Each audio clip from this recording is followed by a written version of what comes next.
नमस्कार साथियों, संस्कृति आईएएस के यूट्यूब चैनल पर आप सभी का स्वागत है। मैं हूं चंद्रशेखर। आज हम बात करने वाले हैं भारत और फ्रांस संबंध। भारत और फ्रांस संबंध कैसे हैं?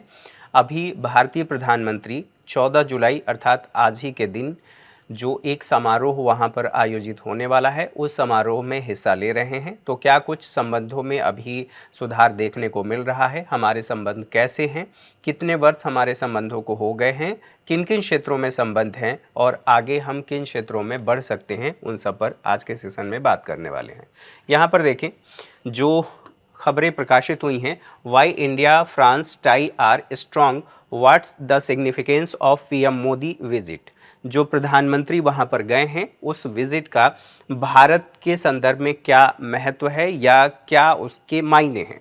तो यहाँ पर देखें, जो भारत के प्रधानमंत्री हैं, वहाँ पेरिस में एक दिवस आज मनाया जा रहा है, जिसको वहाँ के इतिहास में बहुत ज़्यादा महत्वपूर्ण माना जाता है। ये महत्वपूर्ण इसलिए माना जाता है, वेस्टेल, यहाँ एक वेस्टेल नामक एक किला था। उस किले पर 14 जुलाई 1789 को, जो फ्रांसीसी इतिहास में महत्वपूर्ण दिन माना जाता है, महत्वपूर्ण इसलिए माना जाता है क्योंकि इस किले पर वहाँ के जो नागरिक थे उन्होंने अधिकार कर लिया था और इसी अधिकार को फ्रांसीसी क्रांति के प्रतीक के रूप में माना जाता है। अर्थात दूसरे शब्दों में हम ये कह सकते हैं कि इसी दिन से फ्रांसीसी क्रांति की शुरुआत हुई थी। चूँकि ये किला था और इस किले को बाद में आगे चल करके एक जेल में बदल दिया गया था, वहाँ पर कैदियों को रखा जा रहा था।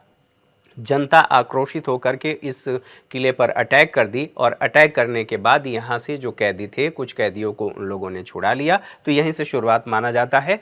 तो हर साल 14 जुलाई को यह मनाया जाता है, इसलिए फ्रांस के इतिहास में ये बहुत ज़्यादा मायने रखता है। तो इसी के आयोजन में प्रधानमंत्री को आमंत्रित किया गया है, वो गए हैं। भारत और फ्रांस के संबंधों के 25 वर्ष पूरे हो गए हैं। 1998 में दोनों देशों के संबंधों की शुरुआत हुई थी और शुरुआत, जो औपचारिक शुरुआत की बात होती है, और फिर आगे बढ़ते बढ़ते ये 25 वर्ष पूरे हो गए हैं। प्रधानमंत्री ने यह भी कहा है कि हम 25 वर्षों तक आगे, 25 वर्षों में और कुछ नया करना चाहते हैं, संबंधों में आगे बढ़ना चाहते हैं। कुछ और अपडेट यहाँ पर यह है कि फ्रांस में, जो आपने एफएल टावर की बात की होगी, आपने पढ़ा होगा, जो फ्रांस में यूपीआई है उसकी शुरुआत हो गई है। अर्थात भारत के पर्यटक वहां पर जाएंगे तो इसका प्रयोग कर सकते हैं, यूपीआई के माध्यम से भुगतान कर सकते हैं। आगे बढ़ें, यहाँ पर देखिए भारत और फ्रांस संबंधों की पृष्ठभूमि क्या कहती है। तो शुरुआत होती है 1980 के दशक में, लेकिन पारंपरिक रूप से घनिष्ठ और मैत्रीपूर्ण संबंधों की शुरुआत, जैसा कि मैंने बताया था, कि 1998 में शुरू हुआ था। वर्ष 1998 में दोनों देशों ने रणनीतिक साझेदारी में प्रवेश किया और प्रवेश के साथ दोनों देशों के संबंध और मजबूत होते गए। कई अंतर्राष्ट्रीय मुद्दों पर दोनों ने समानता का व्यवहार किया, और समानता का व्यवहार का मतलब यह है कि दोनों देश एक लोकतांत्रिक देश हैं और दोनों जो लोकतांत्रिक वैल्यूज़ हैं उनको साझा करते हैं। तो यहाँ पर विचारों की बात जब हम कर रहे हैं, तो वैश्विक जो मुद्दे हैं उन मुद्दों पर दोनों एक साथ आते हैं कि इन समस्याओं का समाधान होना चाहिए। चाहे आप आतंकवाद की बात कर लीजिए या जलवायु परिवर्तन की बात कर लीजिए या फिर अंतर्राष्ट्रीय समुद्री कानून को लागू करने की बात हो हिंद महासागर में या पूरे जो इंडो पैसिफिक ओशन है उस क्षेत्रों में। तो आप यहाँ पर देखें, ये फ्रांस का मैप है, ये फ्रांस आपको दिखाई दे रहा है। साथ ही साथ अब बात कर लें नए क्षेत्रों में सहयोग की, कि किन किन क्षेत्रों में सहयोग बढ़ा है। केवल अन्य क्षेत्रों में तो हम रहे हैं जो हमारे परंपरागत संबंध रहे हैं, लेकिन हम नए क्षेत्रों में आगे बढ़े हैं। जैसे फ्रांस हिंद महासागर क्षेत्र में सुरक्षा बढ़ाने पर काम कर रहा है और वो चाहता है कि हिंद महासागर क्षेत्र में जो वैश्विक कानून हैं उनको लागू किया जाए और सभी देश उन वैश्विक कानूनों का पालन करें। साथ ही अंतर्राष्ट्रीय सौर गठबंधन जो 2015 में शुरू किया गया था, इस गठबंधन में भी दोनों देशों के संबंध देखने को मिल रहे हैं। दोनों देश एक साथ आए हुए हैं। जलवायु परिवर्तन के क्षेत्र में 2015 में जो वहाँ पर सम्मेलन हुआ था और यहीं से एसडीजी निकल करके आया। एसडीजी ये अपने आप में महत्वपूर्ण है। तो जो जलवायु परिवर्तन के क्षेत्र में पहल है, एक ये भी पहल है जो अंतर्राष्ट्रीय सौर गठबंधन, और जलवायु परिवर्तन के क्षेत्र में आप इसकी बात कर सकते हैं, सतत विकास की बात कर सकते हैं। तो ये आप लोगों ने देख लिया जो प्रधानमंत्री की पहल मानी जाती है भारत की तरफ से, जो एक परंपरागत ऊर्जा से हट करके हम जलवायु परिवर्तन को कम करने के लिए जो प्रयास कर रहे हैं अंतर्राष्ट्रीय सौर गठबंधन अपने आप में महत्वपूर्ण है। साथ ही साथ यहाँ पर बात करें सहयोग के क्षेत्र कौन कौन से हैं, तो दोनों देशों के मध्य जो सहयोग के क्षेत्र हैं राजनीतिक है, रक्षा के क्षेत्र में सहयोग करते हैं, डिजिटल स्पेस के क्षेत्र में सहयोग करते हैं, विज्ञान एवं प्रौद्योगिकी के क्षेत्र में, द्विपक्षीय व्यापार के क्षेत्र में, अंतरिक्ष सहयोग के क्षेत्र में, ऊर्जा के क्षेत्र में, सांस्कृतिक सहयोग के क्षेत्र में ये दोनों देश अपने संबंधों को मजबूत किए हुए हैं। अब एक एक करके सभी को देख लेते हैं कि कहां पर क्या हमें सुधार देखने को मिलता है। राजनीतिक क्षेत्र की बात करें तो अपेक्षाकृत यह नया माना जाता है कि दोनों देशों के संबंध नए हैं। हम जब 1947 में आज़ाद हुए उसके काफ़ी समय बाद हमारे संबंध फ्रांस से ठीक हुए थे, मतलब संबंध मजबूत हुए थे, औपचारिक संबंध। यहाँ पर बात की जाए परमाणु परीक्षण को लेकर के, जब भारत पर अंतर्राष्ट्रीय प्रतिबंध लगा था 1998 की बात करें तो उस समय विश्व के कई देशों ने जो प्रतिबंध लगाए थे उन प्रतिबंधों को सीमित करने में जो समर्थन दिया फ्रांस, इससे दोनों देशों के संबंध और मजबूत हुए और हम अपने संबंधों को और आगे लेकर के गए। यहाँ पर वर्तमान समय की बात करें तो विश्वसनीय भागीदार के रूप में एक अभी भी विद्यमान है फ्रांस हमारे साथ। आतंकवाद के मुद्दे पर ये हमेशा हमारे साथ रहता है कि ये जो आतंकवाद की घटनाएं हैं ये घटनाएं नहीं होनी चाहिए, सीमा पार आतंकवाद नहीं होना चाहिए, चरमपंथी घटनाएं नहीं होनी चाहिए और पूरे विश्व को मिलकर के इस दिशा में प्रयास करना चाहिए।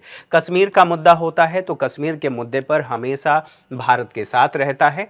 तो ये फोटो के साथ आप चीज़ों को विजुलाइज कर सकते हैं, इससे संबंधित बातों को विजुलाइज कर सकते हैं। द्विपक्षीय व्यापार की बात की जाए तो द्विपक्षीय निवेश, व्यापार, वाणिज्यिक सहयोग दोनों देशों के मध्य मजबूत है। साथ ही साथ FDI का एक प्रमुख स्रोत भी है, अर्थात भारत में जो फॉरेन डायरेक्ट इन्वेस्टमेंट आता है फ्रांस से भी एक बहुत बड़ा उसका स्रोत है, अर्थात उसकी मात्रा आती है। आंकड़ों की बात की जाए तो पहले से ही 1000 से अधिक जो फ्रांसीसी प्रतिष्ठान हैं भारत में कार्य करते हैं। कुल कारोबार की बात की जाए तो उनका कारोबार 20 बिलियन अमेरिकी डॉलर के करीब है। लगभग इतने लोगों को, भारतीयों को इसमें रोजगार मिला हुआ है। यहाँ पर ध्यान रखेंगे अप्रैल 2000 से लेकर के दिसंबर 2018 दोनों की बात की जाए, आप इसको एक्सचेंज कर सकते हैं, दोनों के मध्य की बात की जा रही है। साथ ही साथ 6.59 बिलियन डॉलर का निवेश, अर्थात निवेश की बात की जाए तो निवेश में इसका कौन सा स्थान है, तो 9वां स्थान है। जो पूरे विश्व से भारत में FDI आती है उसमें ये 9वें स्थान पर है। तो इसलिए एक महत्वपूर्ण स्रोत है भारत में FDI का। फ्रांस में 150 से अधिक भारतीय कंपनियां भी हैं और वहां की बात की जाए तो लगभग 7000 से अधिक लोग उसमें कार्यरत हैं, अर्थात उनको सेवा देने का अवसर मिलता है या रोजगार मिलता है। साथ ही साथ रक्षा क्षेत्र में बात की जाए तो प्रतिबद्ध, दोनों जो देश हैं वो प्रतिबद्ध हैं किसके लिए, सशस्त्र बलों के बीच सहयोग को बढ़ाने के लिए और मजबूत करने के लिए। साथ ही रक्षा औद्योगिक क्षेत्र में भी सहयोग बढ़ाते हैं। आप लोगों ने राफेल लड़ाकू विमानों की बात पढ़ी होगी, सुनी होगी। रणनीतिक साझेदारी की बात करें तो उसका ये मुख्य आधार है, और ये आधार क्या है, जैसे राफेल फाइटर जेट जो हमने फ्रांस से लिया है।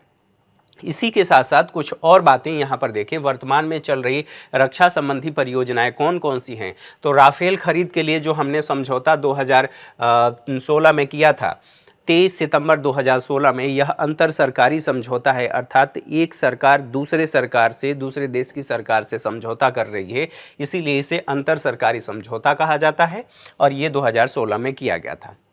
फ्लाई अवे स्थिति में 36 राफेल जेट खरीदने का समझौता इस समय हुआ था और ये आप देख रहे हैं कि ये राफेल विमान है। मारक क्षमता इनकी अधिक है तो इसलिए ये हमारे लिए महत्वपूर्ण है और हम फ्रांस से खरीद रहे हैं, आपको ये पता है।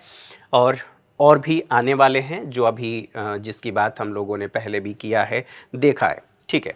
P-75 स्कॉर्पियन परियोजना की बात करें तो इसके माध्यम से भारत में जो पनडुब्बियां हैं उनका निर्माण भारत में होता है। तो P-75 स्कॉर्पियन परियोजना, यहाँ पर देखिए प्रोजेक्ट 75, इसके माध्यम से क्या किया जा रहा है और इसके लिए हस्ताक्षर कब हुआ था। हस्ताक्षर की बात करें तो अक्टूबर 2006 में हस्ताक्षर हुआ था।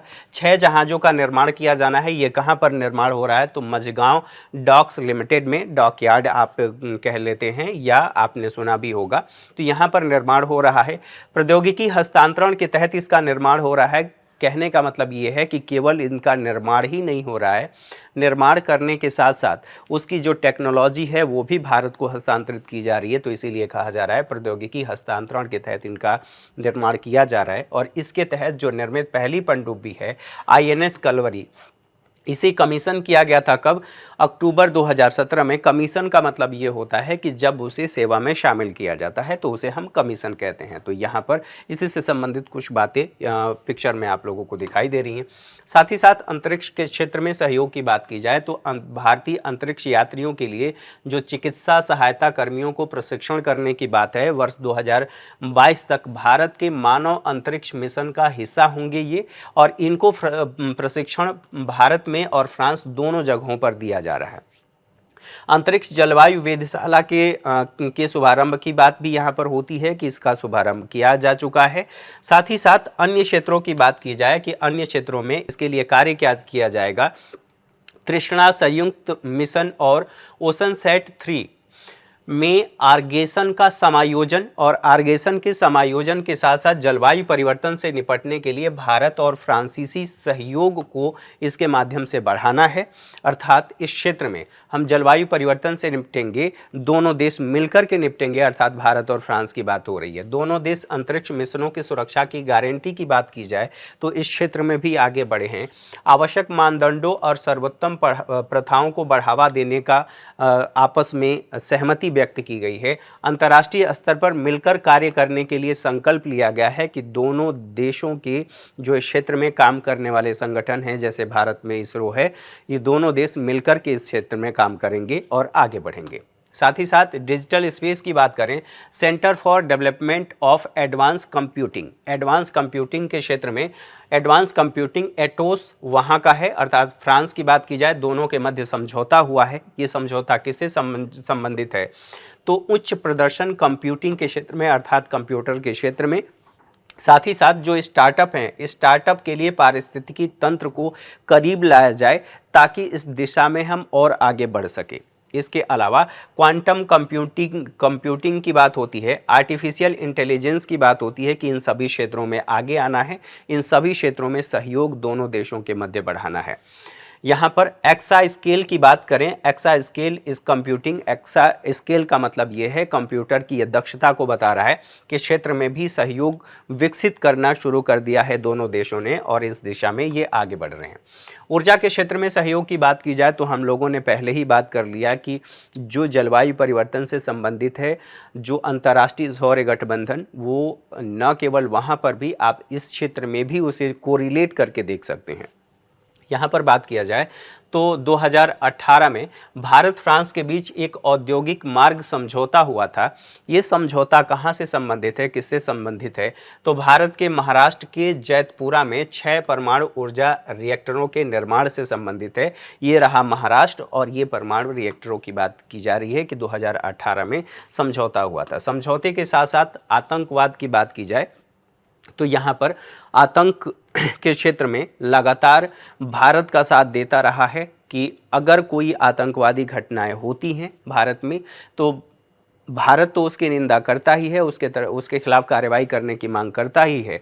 उसके साथ साथ फ्रांस भी भारत का सहयोग देता है कि इस तरह की जो चरमपंथी गतिविधियां हैं या जो घटनाएं हैं, उन घटनाओं को रोका जाना चाहिए, और इसके लिए वो कड़ी निंदा करता है। जैसे सीमा पार आतंकवाद, और सीमा पार आतंकवाद की जब मैं बात कर रहा हूँ तो इसका मतलब ये है जो पाकिस्तान प्रायोजित आतंकवाद, भारत में आतंकवाद की जो घटनाएं हैं उनको अंजाम दिया जाता है, उन घटनाओं के बारे में बात की जा रही है। भारत में आतंकवादी घटनाओं और साथ ही साथ सभी रूपों, अर्थात जो आतंकवाद की अभिव्यक्ति होती है वो कई रूपों में हो सकती है, उन सभी रूपों की आलोचना करता है, कड़ी निंदा करता है कि ऐसी घटनाएं नहीं होनी चाहिए। साथ ही कुछ और क्षेत्रों की बात की जाए तो हिंद महासागर क्षेत्र में सहयोग बढ़ाने की बात करता है। न केवल बात करता है बल्कि इस क्षेत्र में दोनों देश मिलकर के सहयोग बढ़ाते भी हैं।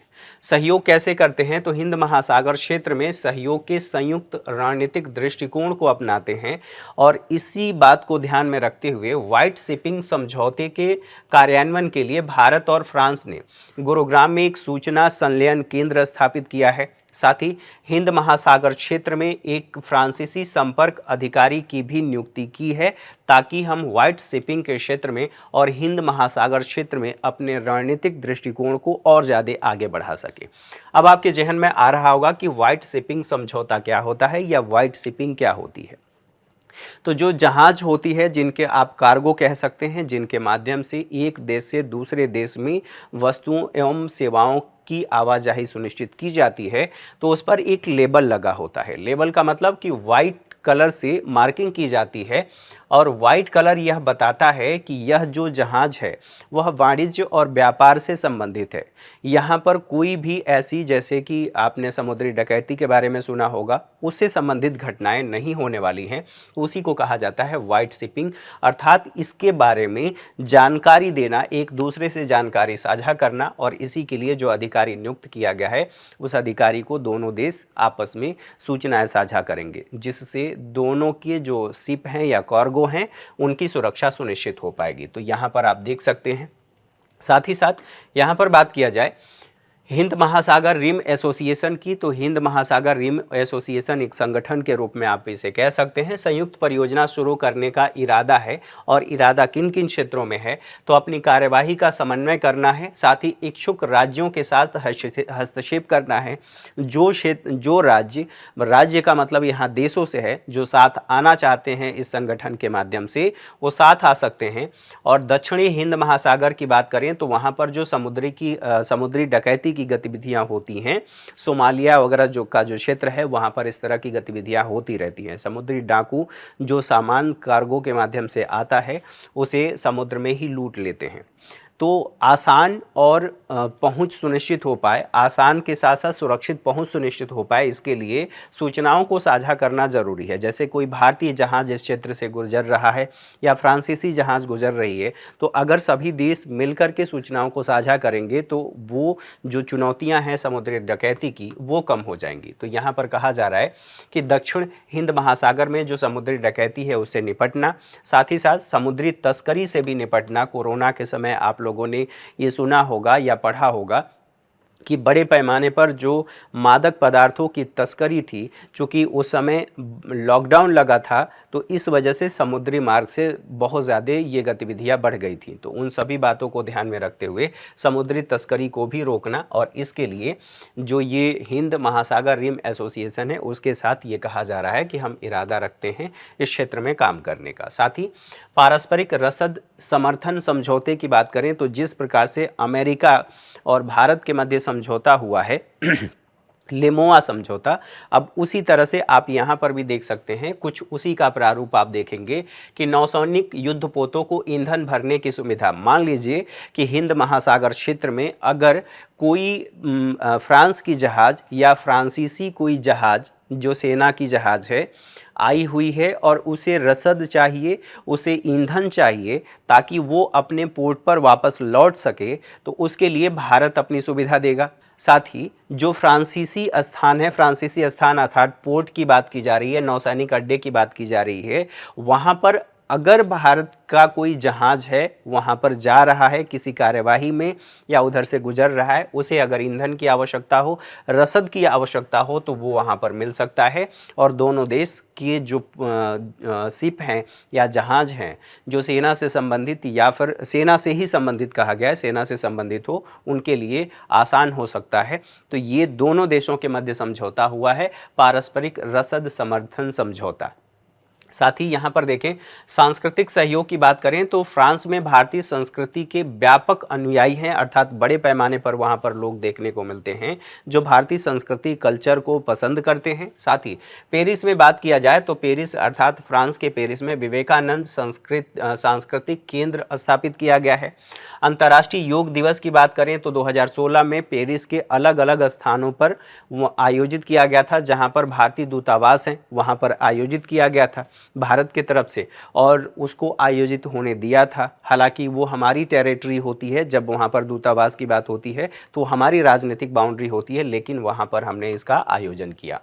समारोह के आयोजन की बात की जाए तो कुछ और अन्य समारोहों की बात कर लीजिए। महात्मा गांधी की जो 150वीं जयंती थी उसके उपलक्ष्य में वहाँ पर कार्यक्रम आयोजित किया गया। श्री गुरु नानक देव जी की जो 550वीं जयंती थी उसके उपलक्ष्य में भी आयोजन किया गया। भारतीय संविधान के 70वें वर्ष की बात की जाए तो उसके उपलक्ष्य में भी आयोजन किया गया। फ्रांसीसी नागरिक संस्कृत के अध्ययन के लिए अगर भारत में आना चाहते हैं तो उनके लिए 5 छात्रवृत्तियों की पेशकश भारत की तरफ से की गई है कि वो आ करके यहाँ पर संस्कृत का अध्ययन कर सकते हैं। इससे हमारा ही कल्चर आगे बढ़ेगा, मतलब विश्वव्यापी बनेगा और अलग अलग देशों में उसका प्रचार प्रसार बढ़ेगा। विज्ञान और प्रौद्योगिकी के क्षेत्र में बात किया जाए तो Indo French centre for the promotion of advance research, इसकी स्थापना कब की गई तो नई दिल्ली में 1987 में की गई थी। विज्ञान में अनुसंधान हेतु संयुक्त प्रस्तावों को यह वित्त पोषित करने का कार्य करता है। साथ ही साथ यहाँ पर अनुसंधान परियोजनाओं की ये मूल्यांकन का भी कार्य करता है। हिंद महासागर में निगरानी के लिए आप 8 से 10 उपग्रहों की बात करें तो उसको प्रक्षेपित किया गया है, ताकि जो पूरा इंडियन ओशन रीजन है उसमें निगरानी की जा सके। इस तरह की जो समुद्री डकैती की गतिविधियां या लूटपाट की जो घटनाएं होती थी उन घटनाओं को रोका जा सके। CNES की बात की जाए तो ये वहाँ का स्पेस है, स्पेस ऑर्गेनाइजेशन है, और इसरो के बारे में आप जानते हैं जो भारत का है।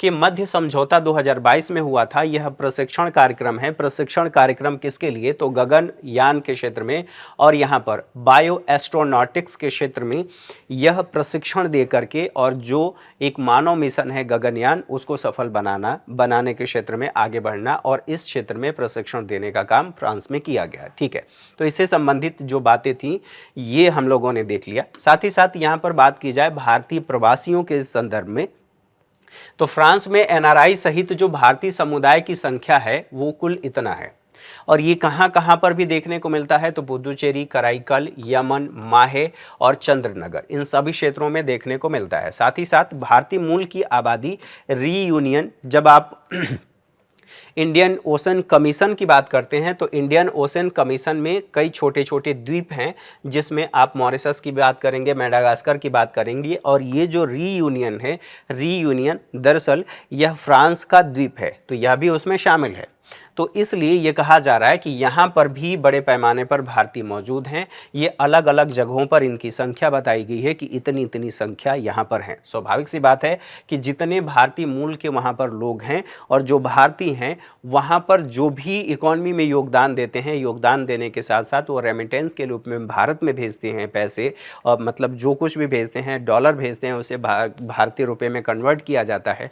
तो इससे भारतीय मुद्रा, विदेशी मुद्रा भंडार बढ़ता है। आप यूं कह सकते हैं कि भारत का जो GNP है वो बढ़ता है। आप इसको जोड़ करके देख सकते हैं। साथ ही साथ यहाँ पर बात किया जाए कि वैश्विक एजेंडे कौन कौन से हैं जिसको लेकर के दोनों देश आगे बढ़ते हैं, तो जलवायु परिवर्तन, साथ ही साथ जो जैव विविधता है, नवीकरणीय ऊर्जा के क्षेत्र में हम लोगों ने बात कर ही ली थी कि नवीकरणीय ऊर्जा के क्षेत्र में हम अंतर्राष्ट्रीय सौर गठबंधन, अन्य क्षेत्रों में भी आतंकवाद, साइबर सुरक्षा के क्षेत्र में और डिजिटल प्रौद्योगिकी के क्षेत्र में दोनों वैश्विक एजेंडा साझा करते हैं कि इन क्षेत्रों में हम सहयोग करेंगे, एक दूसरे का सहयोग करेंगे। साथ ही साथ यहाँ पर बात किया जाए इंडो पैसिफिक रीजन में या इंडो पैसिफिक में फ्रांसीसी उपस्थिति, स्वाभाविक सी बात है भारत के लिए इंडो पैसिफिक का व्यापक महत्व है, और ऐसी स्थिति में अगर कोई भी देश जो भारत का सहयोगी देश है या साझा मूल्यों को साझा करते हैं वो अपनी मजबूत स्थिति सुनिश्चित करता है और उससे भारत को लाभ मिलता है,